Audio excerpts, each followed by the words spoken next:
హిందూ బంధువులందరికీ నమస్కారం అండి. బంగ్లాదేశ్లో రిజర్వేషన్ విషయంలో హింస చెలరేగింది. వాస్తవానికి అక్కడ రిజర్వేషన్ లేదు, బొత్సు లేదు.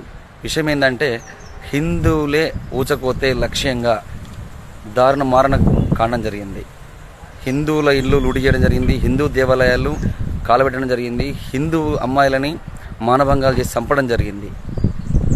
భారత్లో ఉన్న హిందువులకు కూడా ఆ ప్రమాదం పొంచి ఉంది.